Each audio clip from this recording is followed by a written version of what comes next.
saja mendapatkan fokus yang lanjut tentang bagaimana COVID-19 dan juga menggerakkan peranan komuniti. Kita terus menghubungi yang berbagi Datuk Rozi Mat Saad, Timbalan Pengarah Keselamatan Negara. Assalamualaikum. Waalaikumsalam. Terima kasih. Ya, Datuk, mungkin ini satu perkara yang cukup menarik kerana kita menghampiri penghujung tahun 2020 dan seharusnya PKPP itu ditamatkan sehingga 31 Disember.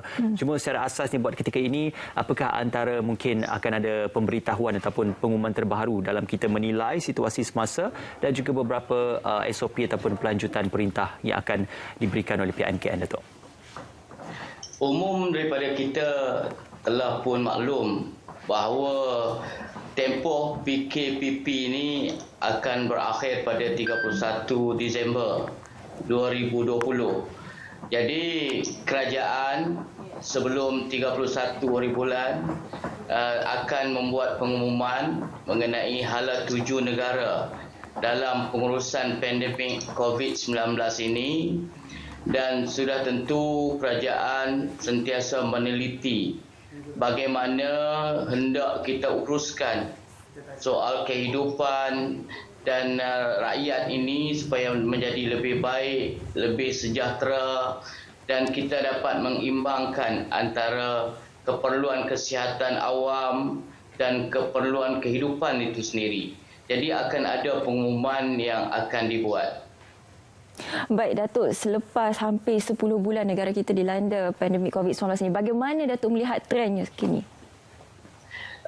Kita telah maklum bahawa sehingga 25 Disember 2020, jumlah keseluruhan kes pandemik COVID-19 di Malaysia telah mencecah 101,565 kes. Dan dalam tempoh ini, pada 25 hari bulan Disember sahaja, jumlah kesnya ialah 1,247. Itulah kita dapati tren pandemik COVID-19 di Malaysia ini masih meningkat dan masih lagi serius. Ia berada pada tahap gelombang ketiga yang menunjukkan kita perlu menggerakkan usaha kita secara berterusan dan lebih agresif. Ya. Baik, Datuk, ini satu perkara yang cukup menarik kerana apa jua SOP dan juga prosedur yang dikeluarkan oleh pihak MKN akan mendapat nasihat terlebih dahulu dan juga mendapat sedikit perincian daripada Kementerian Kesihatan Malaysia. Buat ketika ini, bagaimana korelasi dan juga sesi libat urus yang melibatkan MKN dan juga agensi terlibat di bawah MKN untuk menggagaskan prosedur tersebut? Libat urus ini berjalan dengan baik, berterusan. Kerajaan ada mekanisme khusus yang tersendiri yang berjalan sejak daripada 18 hari bulan Mac tahun 2020. Jadi takbir urus ini menjadi satu mekanisme yang sangat penting.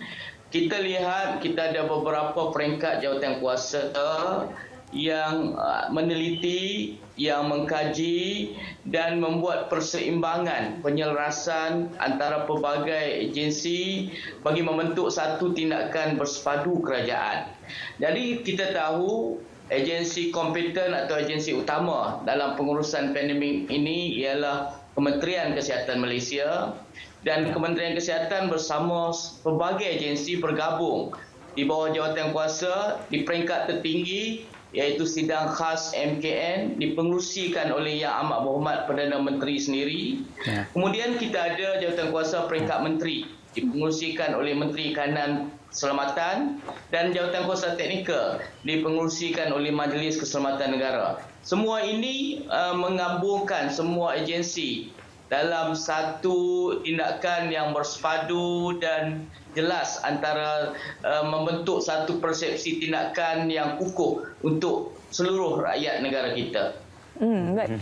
Bagi pandangan MKN sendiri, apa sebenarnya usaha ataupun langkah yang boleh lagi kita ambil selepas ini selain daripada penggunaan vaksin untuk mengekang penularan COVID-19 ini? Kita tahu vaksin adalah satu solution, satu langkah yang boleh kita yakini menjadi penggerak, menjadi penawar utama. Tetapi satu perkara yang perlu kita ingat ialah bahawa peranan kita semua, peranan rakyat, peranan komuniti adalah sangat penting kerana ia juga boleh menjadi vaksin yang baik untuk kita membendung penularan ini.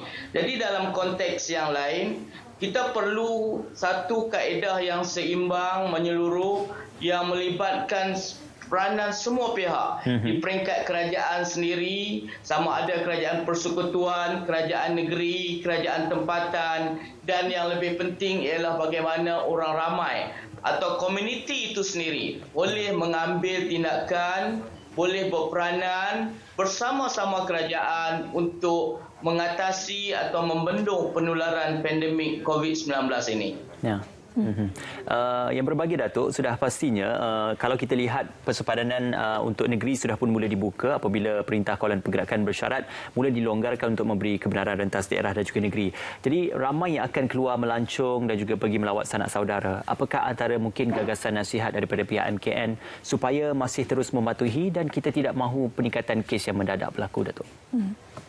Kita tahu bahawa COVID-19 ini pasti berada dalam masyarakat kita. Kita tidak tahu sama ada dia ada di tepi atau di sebelah kita. Jadi dalam perkara ini, apabila kebebasan, kelonggaran pergerakan diberikan, rakyat seharusnya faham bahawa kita perlu terus patuh kepada SOP. SOP tetap ada kerana ia menjadi alat penting untuk mengawal tingkah laku kita supaya tingkah laku yang dikawal ini boleh menjadi ejen yang boleh membendung penularan COVID-19 ini.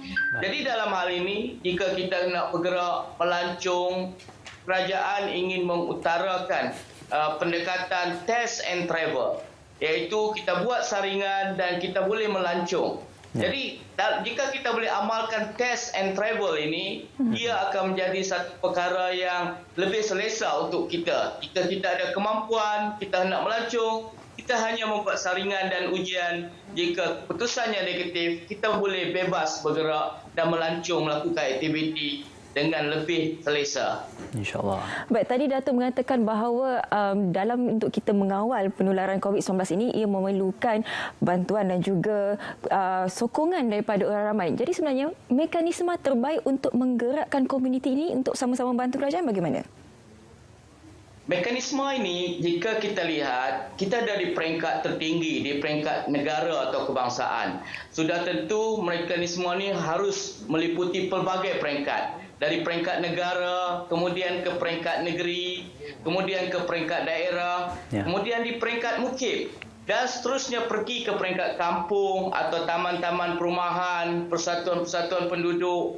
Di sini, Jawatankuasa Kerja Keselamatan Kampung atau MPKK ataupun semua komuniti yang berkait di sesuatu tempat, iaitu komuniti kejiranan, komuniti tempat kerja, komuniti quarters, komuniti rumah panjang, komuniti orang asli, komuniti kampus. Jadi ringkasnya, komuniti dalam semua keadaan yang kita berada, di tempat kita berada, perlu memainkan peranan ini. Dan langkah pertama ialah bagaimana kesedaran itu harus kita kekalkan.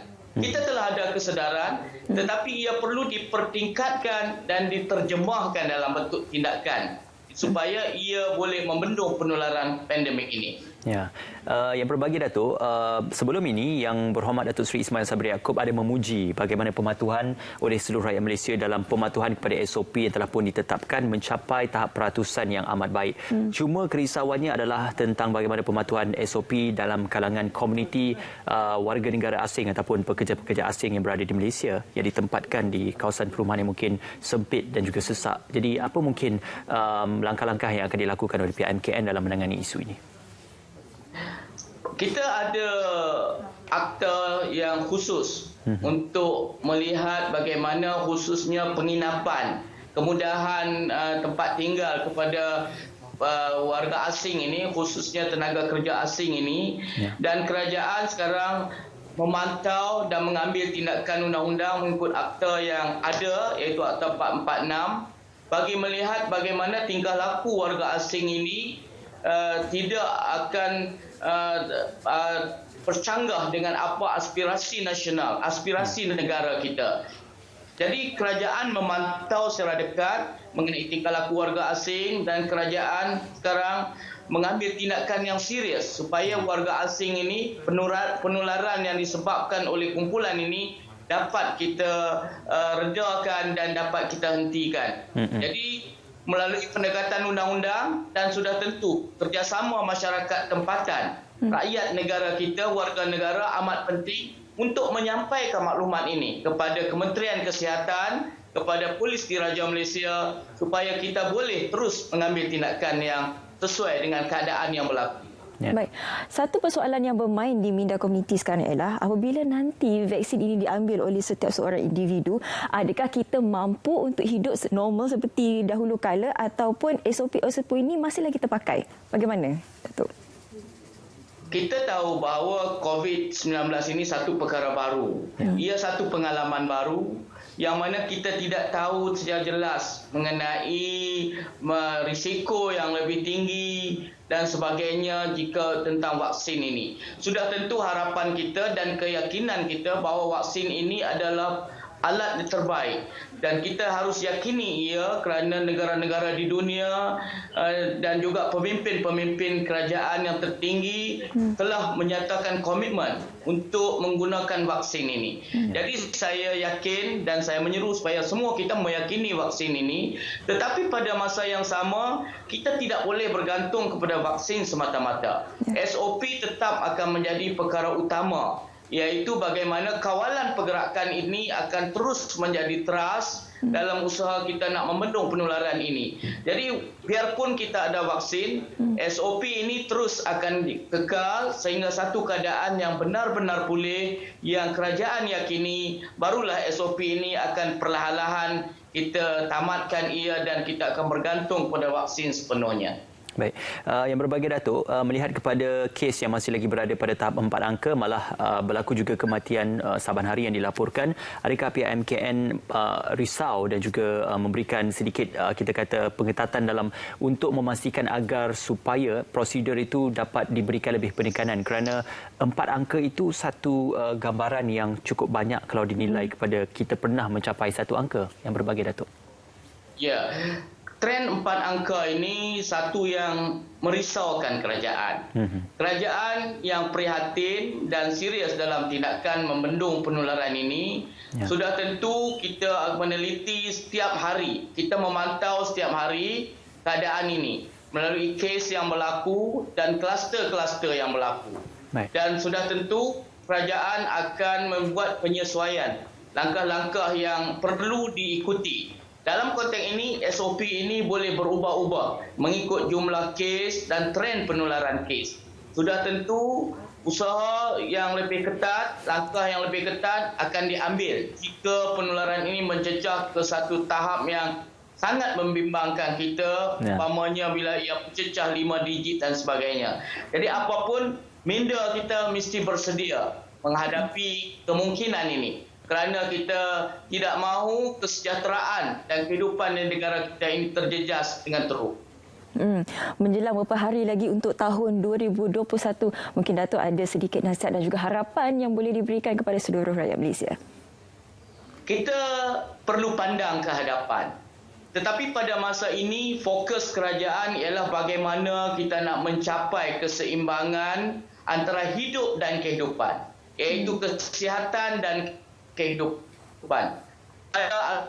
Aspek sosial, ekonomi haruslah kita seimbangkan dengan aspek langkah kita nak menjaga kesihatan awam ini. Jadi dalam konteks ini kita dapati aktiviti ekonomi dan sosial perlu diteruskan, dan dalam perkara ini biarpun kita boleh bekerja, melancong, satu perkara utama SOP itu masih menjadi perkara utama teras dalam kita hendak mengawal penularan ini, dan SOP ini mesti dipatuhi. Dalam pada itu, suka saya ingatkan bahawa langkah-langkah pencegahan dengan mengamalkan 3W, iaitu kerap mencuci tangan dengan menggunakan sabun, pakai alat pelitup muka, kemudian dengan kita elakkan bersentuhan, bersalaman, ini harus kita tekankan. Dan pada masa yang sama, elakkan 3S, elakkan di tempat yang sesak, elakkan di tempat yang sempit, dan elakkan bersembang pada jarak yang dekat, yang berdekatan,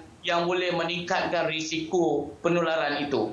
Okey. Itu yang kita nasihatkan. Baik, satu nasihat dan juga perkongsian untuk kita sama-sama tekuni dan juga teladani. Terima kasih pihak Majlis Keselamatan Negara, juga terima kasih yang berbagi Datuk Rozzi Mat Saad, Timbalan Ketua Pengarah Keselamatan Negara Majlis Keselamatan Negara, kerana bersama dengan kami pada pagi ini. Terima kasih yang berbagi, Datuk. Terima kasih. Assalamualaikum. Waalaikumsalam warahmatullahi. Selalu kita ingatkan kepada anda #kita